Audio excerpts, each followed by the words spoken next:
बिस्मिल्लाहिर्रहमानिर्रहीम। अस्सलाम वालेकुम। आप देख रहे हैं यूट्यूब चैनल आम सी बातें। इमरान रियाज और तहरीक लब्बैक पाकिस्तान एक बार फिर आमने सामने। इस वीडियो में हम इसी के मुतालिक बात करेंगे। नाज़रीन कराम, हर थोड़े अरसे बाद इमरान रियाज को कोई ना कोई तकलीफ होती है और फिर वो तहरीक लब्बैक के खिलाफ कोई ट्वीट कर देता है, जिसके बाद तहरीक लब्बैक के लोग उसको मुंह तोड़ जवाब देते हैं। कल एक बार फिर इमरान रियाज ने ट्वीट करते हुए कहा कि जब इमरान खान की हुकूमत में फ्रांस का मामला हुआ तो इमरान खान ने फ्रांस को जवाब दिया और खतूत भी लिखे, मगर इसके बावजूद तहरीक लब्बैक पाकिस्तान ने प्रोटेस्ट किया।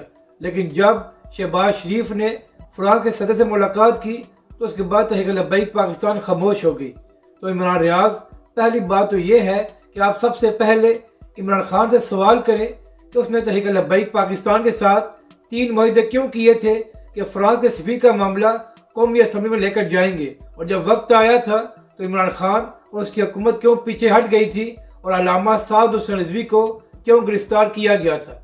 अगर हिम्मत है और खुद को सहाफ़ी कहते हो तो पहले ये सवाल इमरान खान से करो और उसके बाद तहरीक लब्बैक के मुतालिक बात करना।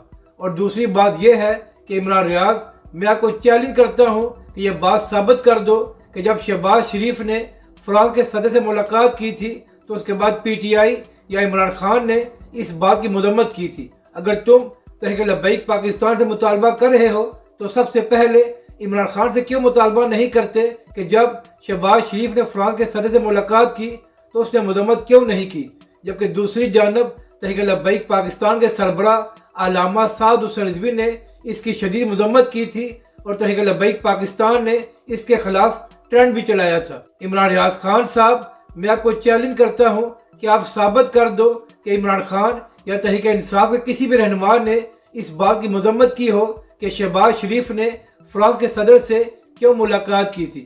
और इमरान रियाज खान साहब, आपकी सहाफत का म्यार ये है कि इकरारुल हसन ने आपको आईना दिखाया कि 2 हफ्तों में आपने 4-5 झूठी खबरें दी हैं, तो इसके बाद आपने इकरारुल हसन को जवाब नहीं दिया, बल्कि आपने इकरारुल हसन को ट्विटर से ब्लॉक कर दिया क्योंकि उसने आपको आईना दिखाया था और आपकी सहाफत की असलियत बताई थी। तो इमरान रियाज खान साहब, तहरीक लब्बैक पाकिस्तान पर तनकीद करने से पहले इमरान खान और पीटीआई से सवाल करें कि उसने तहरीक लब्बैक पाकिस्तान के साथ 3 मुआहदे क्यों किए थे कि फ्रांस के सफीर का मामला कौमी असम्बली में जाएगा। और इमरान रियाज खान साहब, जब तहरीक लब्बैक पाकिस्तान पर जुल्म हो रहा था और अल्लामा साद हुसैन रिजवी को बगैर किसी केस के 8 महीने जेल में रखा गया था, तो उस वक्त आपकी सहाफत कहाँ गई थी। अपनी राय का जरूर इजहार करें कि आपको यह वीडियो कैसी लगी और हमारे इस चैनल को भी सब्सक्राइब करें।